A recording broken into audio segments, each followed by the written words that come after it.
Isang magandang araw mga kaibigan, maligayang pagbabalik sa aking YouTube channel.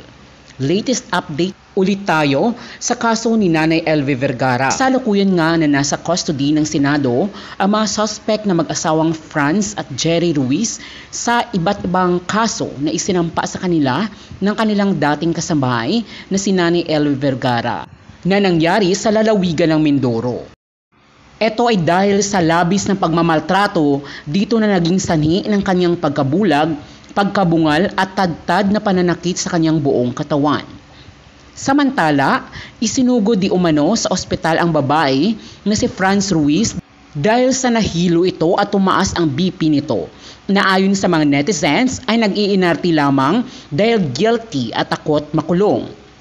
Ayon pa sa balita, nahilo daw ang babae bunga ng labis na stress at halos walang tulog sa kulungan dahil hindi daw ito komportable sa kanilang kinalulugaran ngayon. Kaya naman, umani ito ng samot-saring komento at reaksyon mula sa mga netizens. Sabi nila ay nag-iinarte lamang ito para makakuha ng simpatya. Dagdag pa nila, nararapat lamang na magdusa sila sa naging kasalanan nila kay Nanay Elvie Vergara, na labis na nagdusa sa kanilang mga kamay. Na ayon pa kay Senador Jinggoy Estrada ay sa edad na Nanay Elvie Vergara na mahigit 40 years old ay nagmukha itong matanda sa edad nito. At mas mukhang matanda pa ito tingnan kesa senador dahil sa sinapit sa mga malulupit na mga amo. Iba't ibang mga kasong isinampa ni Nanay Elvie Vergara kina Franz Ruiz at Jerry Ruiz. Kabilang na dito ang violation of human rights, violation of kasambahay law at serious physical injury.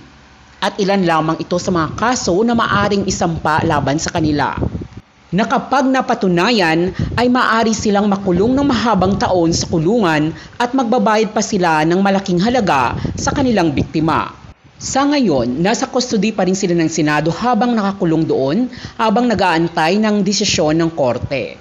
Samantala, sa iba pang detalye ay kinuwestiyon ng mga senador ang kayamanan na pagmamay-ari ng pamilya Ruiz sa Mindoro. Nais nila na halongkatin at isama sa investigasyon ang kayamanan at lahat ng ari-arian ng pagmamay-ari ng kanilang pamilya. Nais din nilang malaman kung saan nanggaling ang kanilang kayamanan at ang kanilang source of income maliban sa kanilang negosyo na tindahan. May lumalabas kasi ng mga witness ngayon na nagpapatunay sa kayamanan at ari-arian ng pamilya Ruiz. Sila ang magbibigay daan sa kaso ni Nanay Elvie Vergara at magpapatunay kung anong pagkatao at anong klaseng amo sina Franz at Jerry Ruiz.